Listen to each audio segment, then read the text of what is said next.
insano demais para ser verdade. A verdade sobre os campos de concentração alemães. E dito que os primeiros campos de concentração alemães foram construídos a mando de Hitler em 1939, ainda no começo da Segunda Guerra, para primeiramente escravizar os judeus e o que ele chamava de untermensch subhumanos, do qual seriam as pessoas que não faziam parte da raça pura alemã, do qual ele mesmo denominava de Übermenschliche homens, do qual é uma referência a uma frase do filósofo ateu Nietzsche, e ele dizia que os judeus eram os principais culpados pela derrota da Alemanha na Primeira Guerra e por isso eles mereciam tudo aquilo.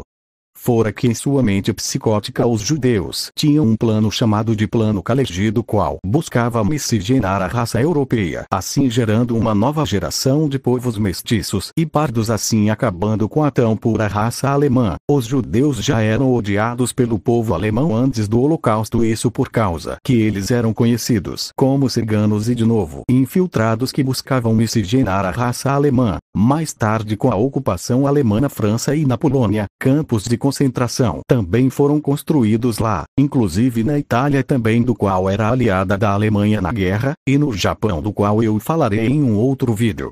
Então, mas ao longo do tempo e ao avançar da guerra, os alemães partiram de apenas escravizar os judeus para exterminar eles em câmeras de gás, ou os torturar lentamente até a morte. Mas enquanto o tempo passava, parecia que os punimentos iam ficando cada vez piores, ao ponto de que não apenas judeus eram torturados, mas negros e homossexuais também. E o pico de todo esse inferno na Terra foi quando a Alemanha e suas colônias começaram a ficar sem suprimentos alimentícios devido à guerra.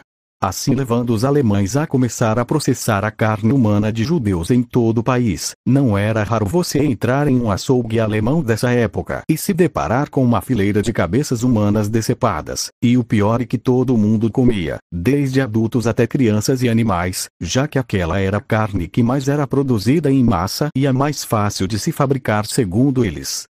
E o povo alemão não era caníbal apenas por questões alimentícias, mas também porque eles consideravam comer a carne humana de judeu uma das milhares formas de o subjugar mais ainda, e não é à toa que eles eram enxergados como demônios ou gorilas pelos aliados, os países que estavam contra eles, que praticamente eram todos os países do mundo, já que os países que estavam a favor da Alemanha eram apenas dois.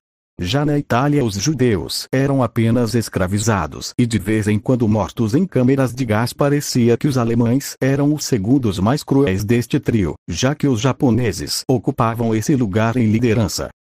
E agora vem a parte que quase ninguém conta. Sim, os judeus não eram mortos apenas por questões étnicas embasadas ou por questões alimentícias, mas também por questões religiosas. Sim, segundo Hitler, os judeus eram as tais raças de víboras que negavam a Cristo, logo negando o Espírito Santo também, e por isso era normal você achar esse quadro retratando Jesus com uma suástica nazi no peito dentro de campos de concentração alemães ou nas manifestações racistas que eles promoviam.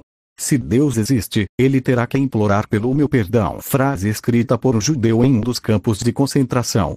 Mas todo este inferno na terra de canibalismo contínuo de 6 anos iria terminar de uma vez quando a União Soviética vencesse a guerra contra a Alemanha, assim dando um ponto final para esse grande show de horrores, e os judeus foram finalmente libertos dos matadouros humanos que eles viviam pelos aliados. E não se preocupe, cada um desses alemães malditos pagaram pelo que eles fizeram, e os que deram conta de fugir pagaram mais tarde, com poucos saindo impunes. Soldados alemães sendo forçados a assistir o que eles mesmos fizeram dentro dos campos de concentração. Metade deles se arrependeram.